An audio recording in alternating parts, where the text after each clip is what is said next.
ఎన్నికల ఫలితాలతో వైసీపీ పూర్తిగా డీలా పడిపోయింది. కూటమి సునామీలో చిత్తుచిత్తుగా ఓటమి పాలవడంతో ఈ 5 ఏళ్లలో వైసీపీ నిలిచిగెలవడం పెద్ద సవాలే. ఓవైపు కూటమి పార్టీలు, మరోవైపు పూర్వ వైభవం కోసం పాకులాడుతున్న కాంగ్రెస్ ను ఎదుర్కొంటూ పార్టీని గాడిన పెట్టడం జగన్ కు అగ్ని పరీక్షే. ఈ గడ్డు పరిస్థితులను ఎదుర్కొనేందుకు జగన్ సమాలోచనలు జరుపుతున్నారని తెలుస్తోంది. ఇందుకోసం ఓ వ్యూహకర్తను అపాయింట్ చేసుకోవాలని భావిస్తున్నట్లుగా ప్రచారం జరుగుతోంది.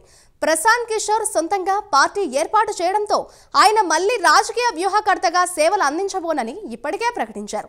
తమ వ్యూహాలతో మొన్నటి ఎన్నికల్లో ఆయా పార్టీలను అధికారంలోకి తీసుకొచ్చిన స్ట్రాటజిస్టులలో సునీల్ కనుగోలు వైపు జగన్ మొగ్గు చూపినట్లుగా టాక్ నడుస్తోంది. ఇంతకీ ఈ సునీల్ కనుగోలు ఎవరు? జగన్ ఆఫర్ కు ఓకే చెప్పారా?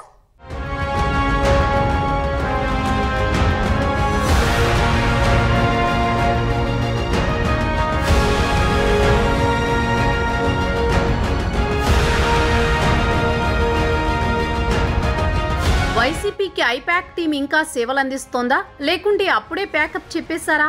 ఇప్పుడు ఏపీ పొలిటికల్ సర్కిల్స్ లో ఇదే హాట్ టాపిక్ గా మారింది. 2014లో వైసీపీ ప్రతిపక్షానికి పరిమితమైంది. 67 స్థానాలతో పటిష్ట పరిస్థితుల్లోనే ఉండేది. ఈ నేపథ్యంలో ప్రశాంత్ కిషోర్ నేతృత్వంలోని ఐపాక్ టీం సేవలను వినియోగించుకోవడం ప్రారంభించారు జగన్. టీడీపీ ప్రభుత్వ హయాంలో ప్రశాంత్ కిషోర్ విశేష సేవలు అందించారు. నాటి ప్రభుత్వంపై వ్యతిరేకత పెంచడంలో సక్సెస్ అయ్యారు. ప్రజలను కుల మత వర్గాలుగా విభజించి జగన్ వైపు టర్న్ అయ్యేలా చేశారు. 2019 ఎన్నికల్లో జగన్ విజయం సాధించడం వెనుక ప్రశాంత్ కిషోర్ కీలక పాత్ర పోషించారు. అయితే వైసీపీ అధికారంలోకి వచ్చిన తర్వాత ఆ పార్టీకి దూరమయ్యారు ప్రశాంత్ కిషోర్. ఈ ఎన్నికల్లో మాత్రం కూటమికి సహకారం అందించారు పీకే. ఎన్నికల్లో జగన్ కు దారుణ ఓటమి తప్పదని కూడా ముందుగానే జోష్యం చెప్పారు. ఆయన చెప్పినట్టుగానే జగన్ కు దారుణ పరాజయం ఎదురైంది.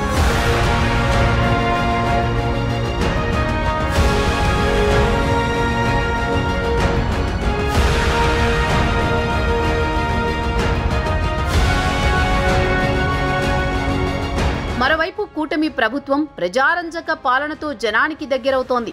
అదే సమయంలో రాష్ట్రంలో పూర్వ వైభవం కోసం కాంగ్రెస్ చెమటోడ్చి కష్టపడుతోంది. ఇటువంటి పరిస్థితుల్లో జగన్ నేతృత్వంలో వైసీపీ మనుగడ ప్రశ్నార్థకంగా మారింది. ఈ తరుణంలోనే పార్టీని తన పట్టును కాపాడుకునేందుకు జగన్ ఓ వ్యూహకర్తను నియమించుకోవాలని యోచిస్తున్నారని పార్టీ వర్గాలు చెబుతున్నాయి. 2019 ఎన్నికలలో వైసీపీ విజయానికి అప్పుడు పార్టీకి ఎన్నికల స్ట్రాటజిస్టుగా పనిచేసిన ప్రశాంత్ కిషోరే కర్త కర్మ క్రియ అని వైసీపీ వర్గాలే చెబుతున్నాయి. అయితే 2024 ఎన్నికలకు ముందు జరిగిన పరిణామాలను బట్టి చూస్తే ప్రశాంత్ కిషోర్ ఎట్టి పరిస్థితుల్లోనూ వైసీపీ కోసం పనిచేసే అవకాశాలు లేవు. పైపెచ్చు ప్రశాంత్ కిషోర్ సొంతంగా రాజకీయ పార్టీ పెట్టుకుని బీహార్ రాజకీయాలకు పరిమితమైపోయారు. ఇంకెంత మాత్రం ఎన్నికల వ్యూహకర్తగా వేరే పార్టీలకు పనిచేసేది లేదని విస్పష్టంగా ప్రకటించేశారు. దీంతో జగన్ వైసీపీకి వ్యూహకర్తగా సునీల్ కనుగోలును నియమించుకోవాలని భావిస్తున్నట్లు పార్టీ వర్గాల్లో పెద్ద ఎత్తున చర్చ జరుగుతోంది.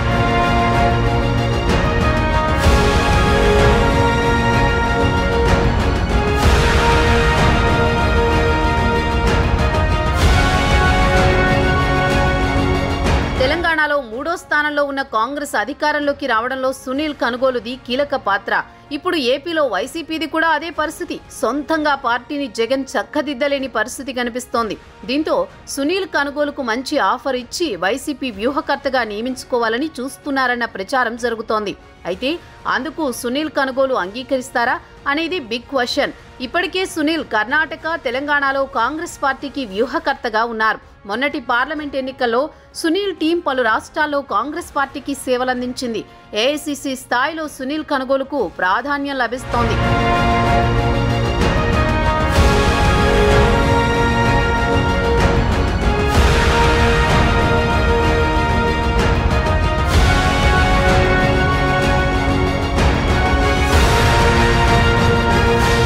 సునీల్ కనుగోలు సామాన్యమైన వ్యక్తి కాదు.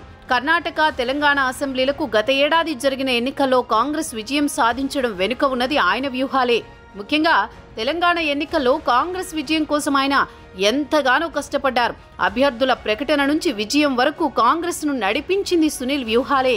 ఏది ఎలా చేయాలో, ఏ లెక్కన చేయాలో, ఎలా చెప్తే ప్రజలు వింటారో వెనకుండి నడిపించింది ఆయనే. నిజానికి ఎన్నికలకు ముందు సునీల్ కనుగోలు పేరు పెద్దగా ఎవరికీ తెలియదు. కాస్త రాజకీయ పరిజ్ఞానం ఉన్న వారికి కర్ణాటక ఎన్నికల ఫలితాల అనంతరం సునీల్ పేరు తెలిసింది. ఇక తెలంగాణలో ఎన్నికల ఫలితాల తర్వాత తెలుగు రాష్ట్రాల్లో సునీల్ కనుగోలు పరిచయం అక్కర్లేని పేరుగా మారిపోయింది. అటువంటి సునీల్ కనుగోలును వైసీపీ ఎన్నికల వ్యూహకర్తగా తెచ్చుకోవాలని జగన్ యోచిస్తున్నట్లు తెలుస్తోంది.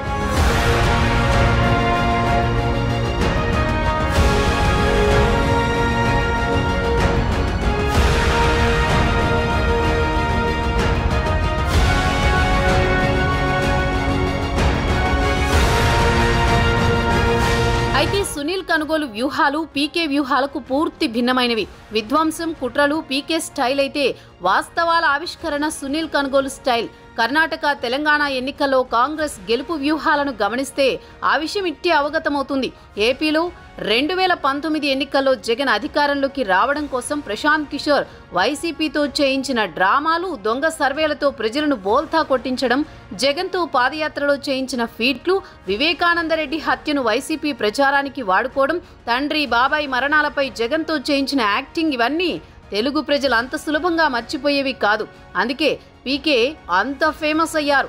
జగన్ ఆ ఎన్నికల్లో విజయం సాధించి ముఖ్యమంత్రి అయ్యారు. అయితే అటువంటి ఫీట్లకు, కుట్రలు, కుతంత్రాల వ్యూహాలకు సునీల్ కనుగోలు విరుద్ధం. తెలంగాణ అసెంబ్లీ ఎన్నికల్లో కాంగ్రెస్ వ్యూహకర్తగా పనిచేసిన సునీల్ కనుగోలు ఎక్కడా కాంగ్రెస్ పార్టీ నేతలను గెలుపు కోసం అడ్డదారులు తొక్కించలేదు. రాష్ట్రంలో కులం కుంపట్లు రగిలించలేదు. మతం మత్తులో ముంచలేదు. తెలంగాణ సెంటిమెంటుకు ఆస్కారం ఉన్నా దాని జోలికి వెళ్లలేదు. మత ప్రాతిపదికన చిచ్చు పెట్టి క్యాష్ చేసుకునే ఛాన్స్ ఉన్నా ఆ ఊసే ఎత్తలేదు. ఏపీలో పీకేలాగా కోడికత్తుల్ని దించలేదు. గొడ్డలితో గుండెపోట్లు రప్పించలేదు. చేసిందల్లా ఒక్కటే, నిజాన్ని ప్రజలకు అర్థమయ్యేలా ఆవిష్కరించారు. అటువంటి సునీల్ కనుగోలు జగన్ పార్టీ కోసం పనిచేస్తారంటే ఖచ్చితంగా చేయరు అని పరిశీలకులు విశ్లేషిస్తున్నారు.